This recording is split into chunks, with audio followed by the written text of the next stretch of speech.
What can cause that hunched, rounded posture we often see as people get older? You might think it's just aging or maybe bad habits, but the truth is it can be a little bit more complex and a lot more important to understand if you care about protecting your spine and staying mobile as you age. So, researchers wanted to find out how osteoporosis or loss of bone strength can lead to spinal deformity, especially the forward hunch we see in the upper back, also called hyperkyphosis. So they built a detailed computer model of the human spine to test what actually happens over time. And here's what they found.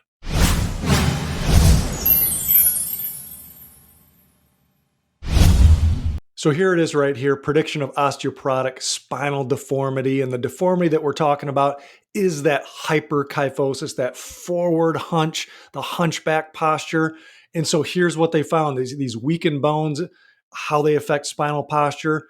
As the bone density decreases, the spinal bones, especially the ones in the mid back, those vertebrae, they begin to collapse. And they collapse not because of any acute injury or car accident or major fall.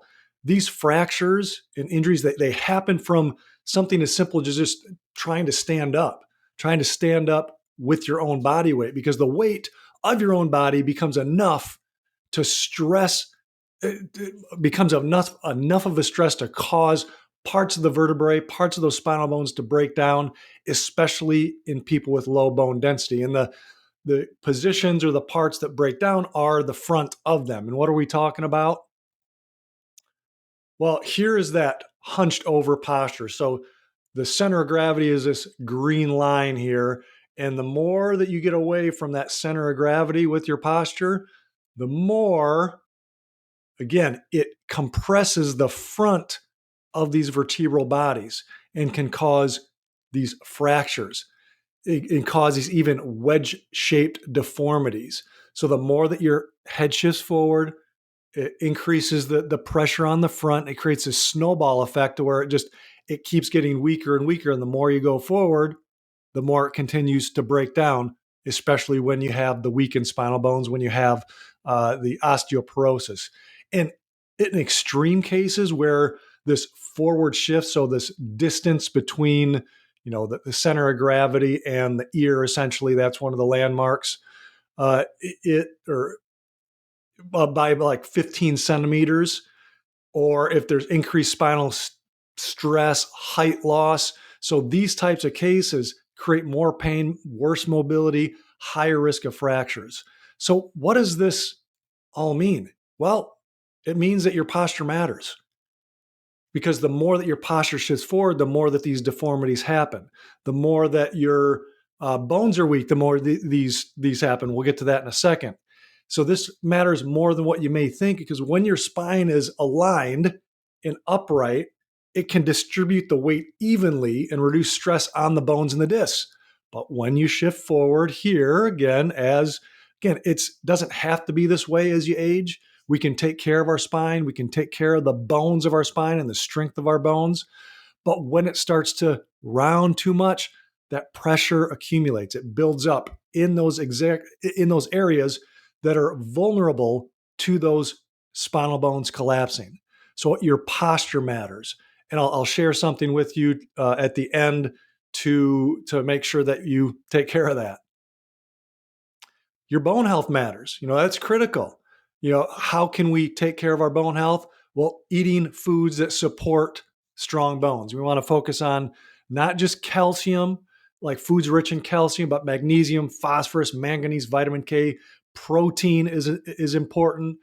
Plenty of green vegetables. You want to have a variety of nuts and seeds. Legumes are good. Sea vegetables and algae, that's really good for the spine in the bones. And omega-3 rich fish, especially, I love sardines. That's one of my favorites. Or again, you can also do salmon if you're not a huge sardine fan. You want dense proteins from grass-fed meats, pasture-raised eggs, poultry, fermented dairy. That's also good. Kefir and yogurt. You want to aim for a diet that's more alkaline, mineral dense, and use whole foods to support, again, keeping the bones healthy. We also want to focus on weight-bearing activities, brisk walking. You can use the elliptical type workouts. That's again, you're on your 2 feet. That's weight-bearing, body weight exercises, squats, just even without even any weight, yoga, tai chi, Pilates. These are all good for the bones. And then we also want to focus on incorporating, some weight training, increase that axial load of those bones. But again, this also goes with posture because we want to focus on our posture, work on our posture in spinal position, which again, I will share a video with you showing you how to do that during the day. We want to incorporate these weight training exercises, maybe focus on 3 times a week, 20 to 30 minutes, focusing on compound movements. What you see here is her doing a shoulder press. These are good to add a little bit of weight. You can do this particular exercise in a chair, but squats, dumbbell presses like this, push-ups, deadlifts. Again, if you have osteoporosis, you want to watch out. You want to take care that you're not overstressing the bones and causing a fracture. So obviously talk to your health care provider about that. If you're a beginner, again, seek guidance with this from a trainer, from your doctor, someone who knows how to program this for you. Now, for your posture, doing posture-specific exercises that strengthen your spine to help you avoid that forward shift. So I'll link to this exercise or this video in the description. Best posture exercise is one of my favorites. So you can do this, but be careful with it. I give you instructions on how to do it, how to progress it, how to regress it. And we'll go from there. And if you want even more thorough understanding of what your posture looks like and how it's affecting your spine, and if it's possible for you to get that upright posture again, because your posture is one of the clearest signs of how your health is and how your spinal bones are injured or weak. Getting your posture assessed, your spinal mobility assessed, and I offer that. Again, I'll link to it in the description where you can sign up. You can schedule your posture and spinal mobility assessment with me, and we can do this from anywhere in the world, anywhere that you are.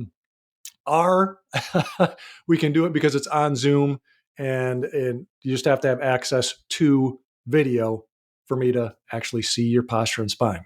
Already seeing these signs of a postural change. Maybe you're losing height, the forward head, the rounded upper back. It's not too late. Spinal correction techniques, maybe even bracing, using, again, like we talked about, targeted nutrition and movement. It can help slow or even reverse the process. And we want to support the spine before more damage or collapse occurs. So this study, it makes it pretty clear. The spinal deformity just doesn't happen out of nowhere. It builds up over time. And so we can do things to prevent it. If you want to protect your spine as you age, it starts with being aware of how you're standing, how your spine is positioned, and how strong your bones are. So remember, sign up, watch the video that I provided, and also sign up for that posture and spinal mobility assessment. And if you haven't liked, commented, or subscribed, make sure you do that as well. And as always, be your own guarantee for your health and your life.